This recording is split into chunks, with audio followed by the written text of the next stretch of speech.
بسم اللہ الرحمن الرحیم۔ ایک اور حدیث سے یاد آئی، یوشک الامم ان تداعی علیکم کما تداعی الاکلۃ الی قصعتها، ایک دن آئے گا میری امت کو ایسے تقسیم کریں گے غیر جیسے دسترخوان پہ روٹی تقسیم کی جاتی ہے ٹکڑے ٹکڑے کر کے۔ تو صحابہ نے پوچھا اب من قلت نحن یومئذ یا رسول اللہ، یا رسول اللہ کیا ہم اس دن تھوڑے ہوں گے؟ اب میں کہا لا انتم یومئذ کثیر، تم بہت زیادہ ہوگے، ولیکنکم غثاء، ان کا غثاء السیل، تم بارش کے طوفانی پانی کے اوپر جو تنکے تیر رہے ہوتے ہیں، تم ایسے تنکوں کی طرح بے حیثیت اور بے قیمت ہوگے، اور وَلَا يَقْذِفَنَّ فِي قُلُوبِكُمُ الْوَهْنَ، اور اللہ تمہارے دلوں میں وہن ڈال دے گا۔ تو صحابہ نے پوچھا یا رسول اللہ وہن کیا ہے؟ کہ حب الدنیا و کراہیت الموت، دنیا کے غلام بن جاؤ گے، دنیا کے بندے بن جاؤ گے، اور موت سے ڈرنے لگ جاؤ گے۔ بھلا موت تو اللہ کی ملاقات ہے۔ ابراہیم علیہ السلام کے پاس اسرائیل آ گئی، چلو جی، تو وہ کہنے لگے بھلا کبھی خلیل بھی خلیل کو مارتا ہے؟ تو وہ اسرائیل واپس گئے، کہا جی وہ ابراہیم تو یہ کہہ رہے ہیں، کہا اچھا اس سے کہو کبھی خلیل بھی خلیل کے ملنے سے رکتا ہے؟ تو انہوں نے کہا جی اوپر سے تو یہی جواب ہے، کہا جلدی کر لے جا لے جا۔ مسلمان کے لیے تو اللہ کی قسم اگر اللہ راضی ہے تو موت سے خوبصورت تحفہ کوئی نہیں، موت سے خوبصورت پیغام کوئی نہیں۔ اگر اللہ ناراض ہے پھر تباہی ہے۔ عمر بن عبدالعزیز اس تخت پہ بیٹھے جس پہ بنو امیہ کے ظالم حکمران بیٹھے تھے، عبد الملک بن مروان، پھر ولید بن عبد الملک، پھر سلیمان بن عبد الملک، اور چوتھے عمر بن عبدالعزیز۔ عبد الملک ان کے سگے چچا تھے، عمر بن عبدالعزیز اور عبد الملک بھائی تھے، مروان کے بیٹے تھے۔ تو عمر بن عبدالعزیز نے 2.25 سال حکومت کی، اور 3 بر اعظم میں زکوٰۃ لینے والا کوئی نہ بچا۔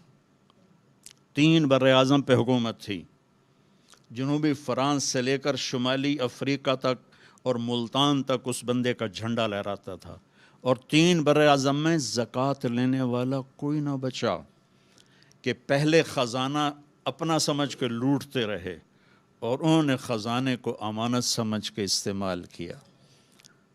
تو وہ انہوں نے بلایا شام کے قاضی رجا کو، کہنے لگے دیکھو عبد الملک میرے چچا مرا تھا تو میں اس کی قبر میں اترا تھا تو اس کے چہرے کا رنگ کالا سیاہ ہو گیا تھا، اور اس کا چہرہ قبلے سے یوں ہو گیا تھا، اور عبد الملک کی یہ جگہ سرخ تھی سیب کی طرح۔ پھر میں نے ولید کو قبر میں اتارا، وہ اس کی کفن کی گیرا کھول کے دیکھا تو اس کا چہرہ ادھر تھا اور کالا سیاہ تھا۔ پھر میں نے سلیمان کو قبر میں اتارا تو اس کے چہرے کو دیکھا تو کالا سیاہ تھا اور قبلے سے ہٹا ہوا تھا، بلکہ سلیمان کی ڈیڈ باڈی جب قبر کے قریب گئی، ہم قبر میں اتارنے کے لیے کوئی رومال لاتا ہے، کوئی ادھر ادھر حرکت کرتے ہیں تو اس کی باڈی ایسے سے ہلنے لگی، تو اس کے بچوں نے کہا ہمارا ابا زندہ ہے۔ عمر بن عبدالعزیز نے فرمایا زندہ نہیں، قبر کا عذاب شروع ہو چکا ہے۔ اور ان تینوں کا جرم کیا تھا؟ ظالم تھے، بددیانت تھے، قومی خزانے کو ذاتی ملک بنا لیا تھا۔ یہ کیا سمجھتے ہیں حکمران کہ یہ مزے کریں گے؟ ان سب کے ہاتھ ایسے بندے ہوں گے قیامت کے دن۔ یہ جتنے جج صاحبان ہیں یہ کیا سمجھتے ہیں کہ ہمیں بڑی اعلیٰ پوسٹ ملی ہوئی ہے؟ ان کے قیامت کے دن ہاتھ یہاں بندھے ہوئے ہوں گے۔ پھر اللہ پوچھے گا بتا تجھے جو حکمران بنایا تھا تو نے کیا کیا میرے بندوں کے ساتھ؟ اگر وہ جواب دے سکا تو اس کے ہاتھ چھوڑ دیے جائیں گے، ورنہ انہی بندے ہاتھوں کے ساتھ جہنم میں گر جائے گا۔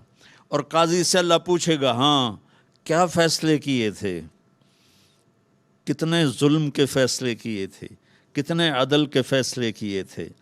اگر وہ عدل کے فیصلوں میں کامیاب ہو گیا تو ہاتھ چھوڑ دیے جائیں گے اور جنت میں چلا جائے گا۔ اگر ظلم کے فیصلے کرتا مر گیا تو انہی بندے ہاتھوں کے ساتھ آگ میں چلا جائے گا۔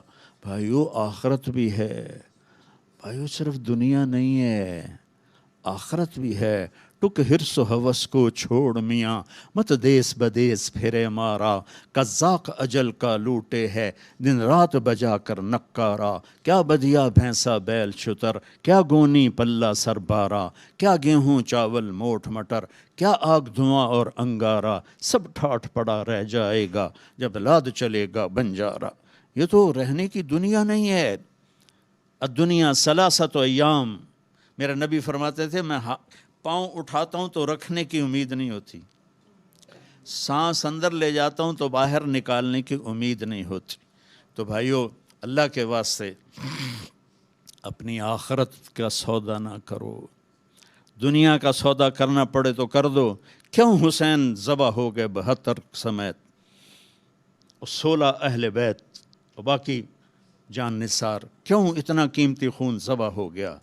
کہ ایک طرف دنیا تھی، ایک طرف آخرت تھی، انہوں نے آخرت کو گلے لگایا، نیزوں پہ سر چڑھ گئے۔ عاشق کا جنازہ ہے ذرا دھوم سے نکلے، محبوب کی گلیوں سے ذرا گھوم کے نکلے، چڑھ گئے نیزوں پر، اور یزید نے دنیا بنا لی، آج تک لعنت پڑ رہی ہے۔ تو بھائیو، میں ساری قوم کو ہاتھ جوڑ کے کہتا ہوں، ہم مل کے اب توبہ کریں، اور ہم ایک ایمان، اس کے بعد نماز کوئی نہ چھوڑے، نماز کی پابندی کریں۔ ہماری قوم میں نماز بہت کم ہے، ہمارے کے پی کے علاقے میں نمازی ہیں، لیکن وہاں سود بہت زیادہ ہے، لوگ سود پہ دیتے ہیں اور بہت ظلم کرتے ہیں۔ نمازی ہیں لیکن سود نہیں چھوڑتے ہیں، تو یہ ان کے لیے بہت بڑی تباہی بن جائے گی۔ 2 آدمیوں پہ زبردست عذاب آنے والا ہے، 2 آدمیوں پہ۔ امت مسلمہ میں 2 قسم کے لوگوں پر سب سے شدید عذاب ہوگا، ایک سود کھانے والا، دینے والا نہیں، کھانے والا، سود لینے والا، اور ایک ناحق قتل کرنے والا۔ ان دونوں کے لیے سب سے خوفناک عذاب ہے جہنم کا، اہل ایمان میں سے۔ زانی شرابی کے لیے وہ عذاب نہیں ہے جو سود کھانے والے اور قتل کرنے والے کے لیے ہے۔ تو نماز پڑھو، ساری قوم سے کہتا ہوں نماز پڑھو۔ اللہ نے رزق دیا ہے، زکوٰۃ دو، قرآن پڑھو، اللہ کے واسطے قرآن پڑھو، اللہ کے نبی کی سیرت پڑھو، علم حاصل کرو کہ میرا رب مجھ سے کیا چاہتا ہے۔ میرا رب پہلی سطر ہے بسم اللہ الرحمن الرحیم، کہ میں رحمان و رحیم ہوں، کوئی سخت حکم نہیں سناؤں گا، آسان ہوں گے، کر لو، بڑا نفع رہے گا۔ تو قرآن پڑھو، نبی کی زندگی پڑھو، صحابہ کی زندگی پڑھو، اور قرآن کو اپنا ورد بناؤ۔ تیسرا کلمہ، درود شریف، استغفار، چلتے پھرتے اٹھتے بیٹھتے اپنا یہ ذکر بناؤ، اور اپنے اخلاق کو بلند کرو۔ آپ سارے سیاسی لوگ بیٹھے ہیں، لیکن میں نبی کی بات کروں گا، اپنی زبان کا بول میٹھا کرو۔ سب سے کہتا ہوں، جتنے سن رہے ہیں، زبان کا بول میٹھا کرو۔ میرے نبی کو پسند نہیں ہے شدت کے بول، اور ایک یہ بعد میں کہوں گا۔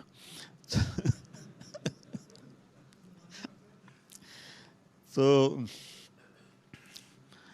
اپنے زبان کے بول میٹھے کر۔ میرے نبی